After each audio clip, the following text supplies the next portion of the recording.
Okay, welcome guys. Welcome to another video. I have just got myself another knife, and I'd like to tell you guys a little about it.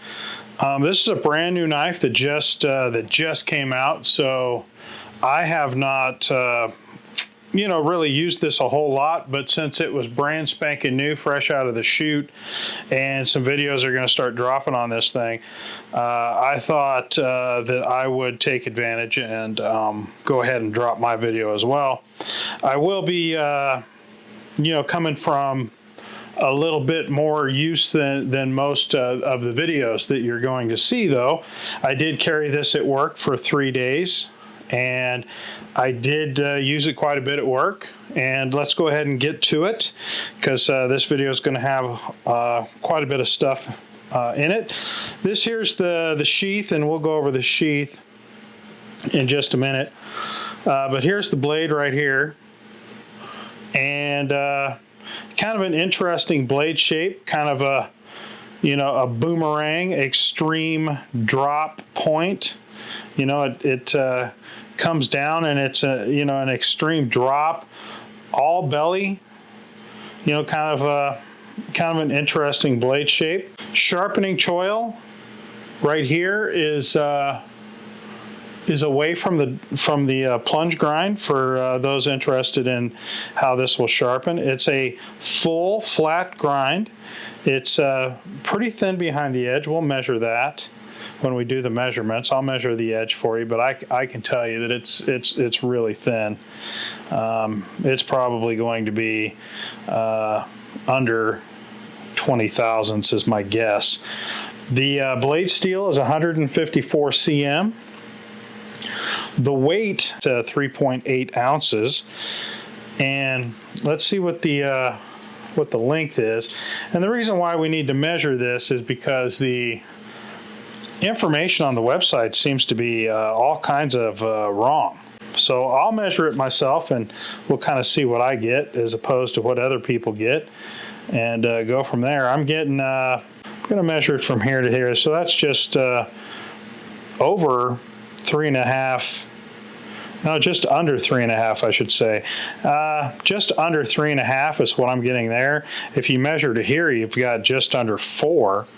If you measure from tip to where the blade starts, is just under 4, but I don't think you really can do that, because that's where the grip, where it's designed to be gripped, and I'll show you that in a little while. So I'm going to say blade is just under 3.5. Cutting edge is probably 3.5 in that area.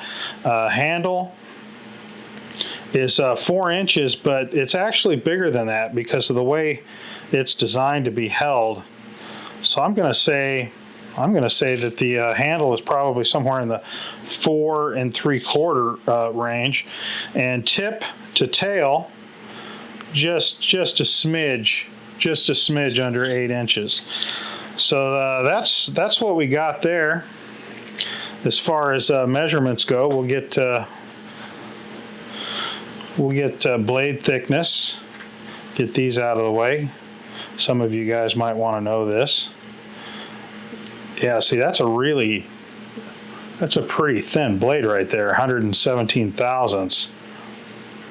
That's pretty thin. Distal taper to the point, and let's go ahead and get the handle thickness. Handle thickness at the thickest. I'm really surprised by that.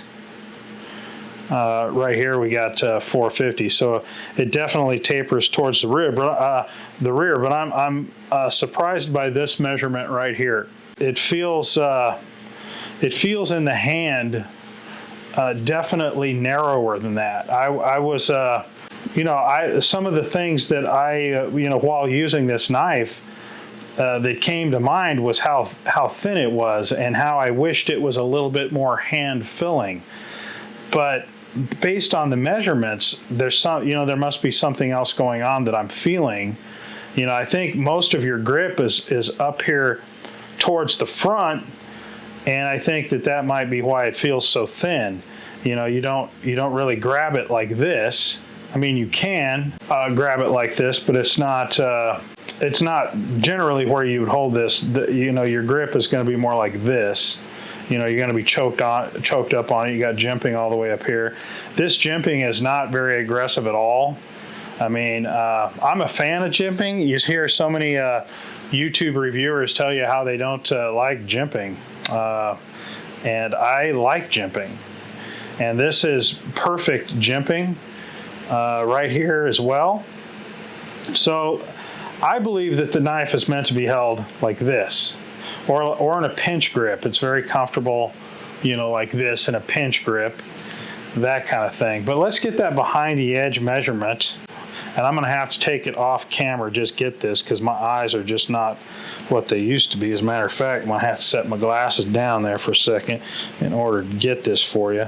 Well, I was close. It's 23 thousandths behind the edge.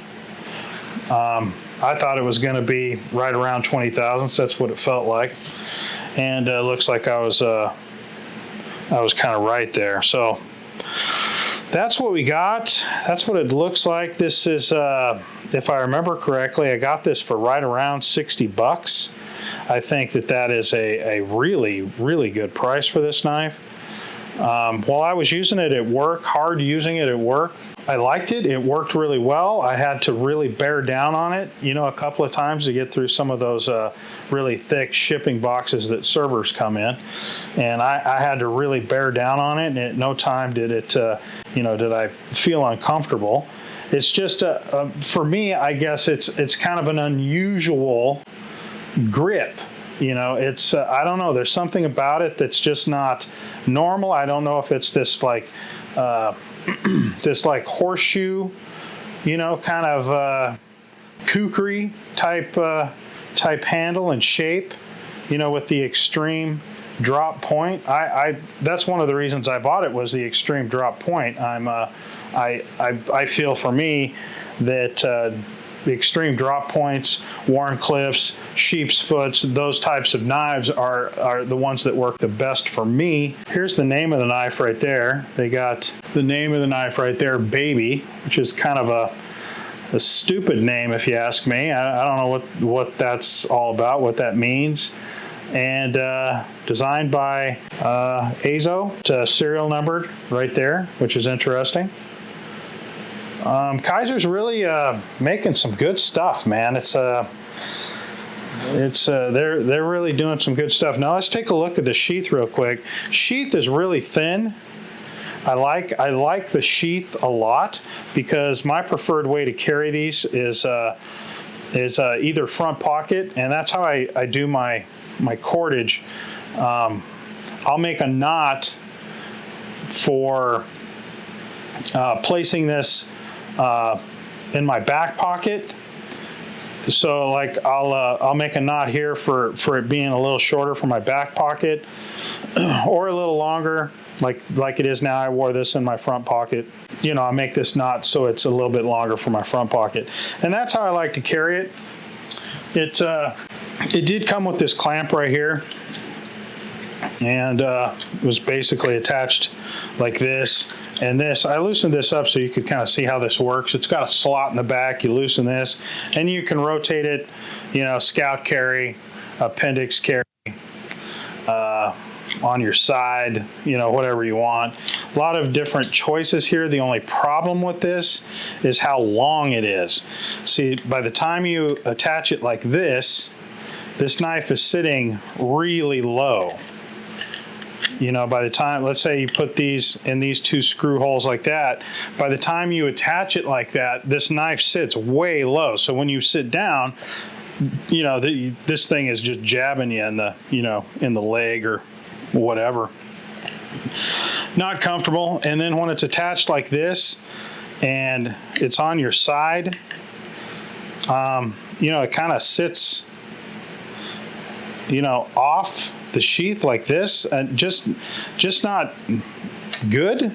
You know, I didn't like it. There's not really a way to use this that made me happy, so I just tossed it aside and went with my normal carry that I like to carry.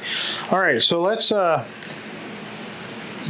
get some size comparisons so you can see what this thing looks like up against some other fixed blades. There's the Bradford Guardian 3 Warncliffe. So you can see it's bigger than the Bradford Warncliffe. I carry fixed blade knives for my EDC purposes pretty regularly, so I have a few that I like to carry, and these are my favorites. These are going to be some of my favorites that are just sitting right here. I've got a rotation, and then I'll just carry some different ones. Here's the Bark River. What is that? JX6 on that one there. Here is Cold Steel Mini Hunter in 3V. Hold on one second. I got another one here I can show you real quick. Actually, I got a couple more that are handy right here. Let's see if we can get. There's the quiet carry current right there. Let me see if I can move these to where you can see it. Maybe move out a little bit more.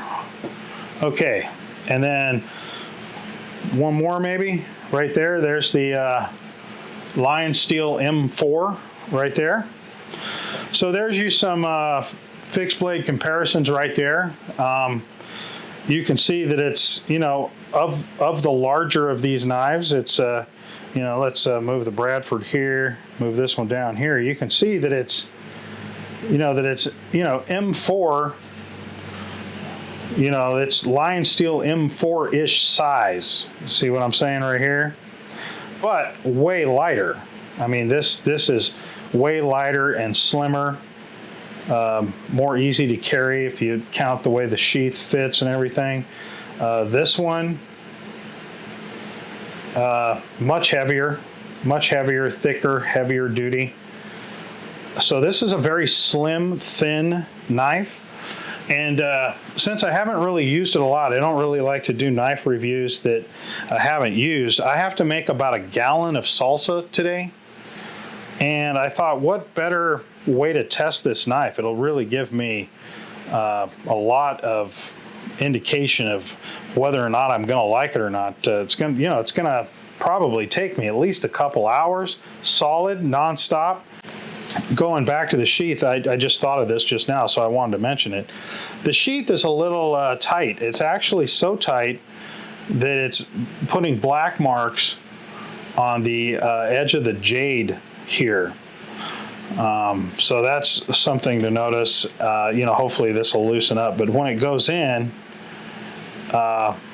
it kind of catches on these edges of the scales, and it's pretty. You got to use some force to get it in, what I've been doing is just kind of putting my finger there and kind of giving it a little space. I think, I'm reluctant to do this, but if, you put a little heat right here, you probably get make it a little loose, but I'm reluctant to do that because as soon as you do that, then it's too loose, and then you're going the other way. I don't know, it's not a big deal, but I mean, it's going to need to loosen up a little bit. Getting the knife out of the sheath is no problem at all. It's just getting it back in that's kind of an issue there. The only thing that so far that I wish this was more round. It just feels flat. You can tell from my other knives that I like a more rounded 3D style grip. This is a more flat, like Bradford makes flat scales, and you can see I chose 3D. I just think that feels better, and this is more of a flat type handle profile. Not a big deal, but maybe that's where I'm feeling the weirdness from, because it's flat. And if this was more, filling, more rounded, I'd probably feel a lot better to me. But anyway, let's get to making some salsa.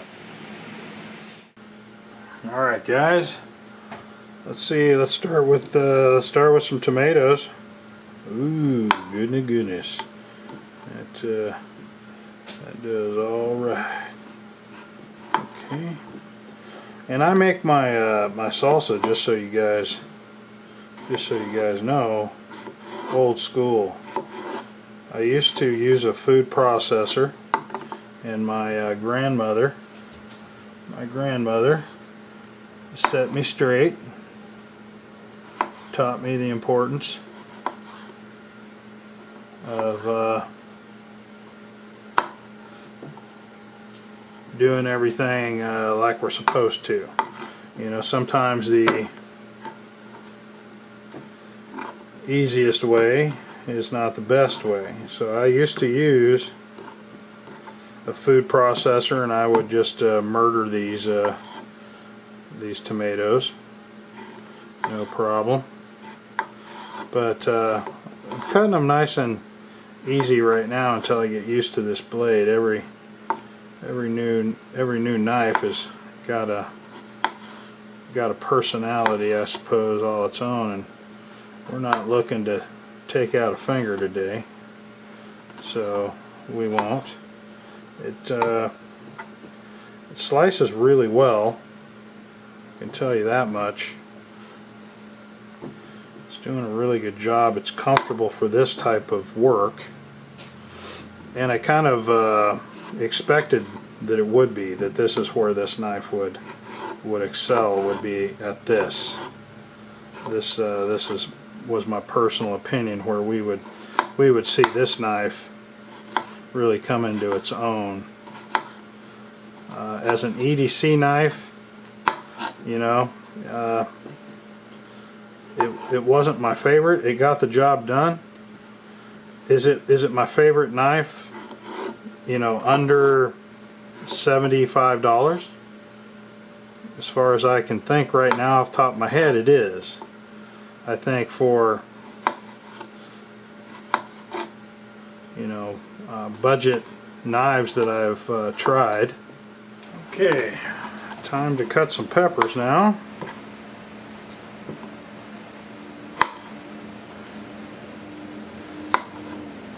Decided it'd be a good idea to put on some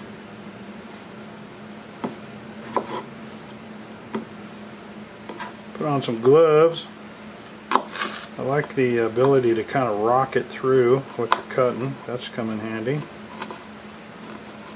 I want to cut the peppers, you know, fairly small sized, and this knife is allowing me to do that, no problem.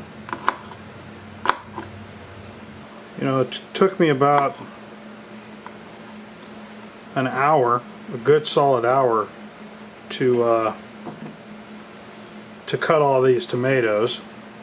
So I think I pretty well have an understanding of this knife now, and I can go ahead and comment. I think it ultimately, as an EDC knife, I think it's just okay. I think it gets the job done. I don't think it's spectacular in any area, you know, especially since it's kind of weird in the hand for me for hard use. But as a food prep knife, as a camp food prep knife, or using in your kitchen, it's thin enough behind the edge, tall enough grind that it's actually excels at this task. I'm sure there's other things that it excels at as well. I mean, you know what you want to use a knife for, so I'm gonna, you know, you're gonna have to kind of judge by what I've shown you and kind of see how that goes. But I would say, for the money, that this is a really good option. It's a really good choice. I do not regret buying it. But you know, for me, I have other knives that do everything that this knife does, and does it better. So, but they're also, you know, 3 times the money. So that being said, if you're looking for a decent small fixed blade EDC, I think you could do, definitely you could do worse than this. This is a solid choice. But anyway, that's it. I hope you guys enjoyed the video. Hope you'll come back for some more. I got some more videos coming out about some other knives and whatnot. Let's make that the thumbnail right there. What do you say? All right, guys. Thanks again. We'll catch you on the next one on that end.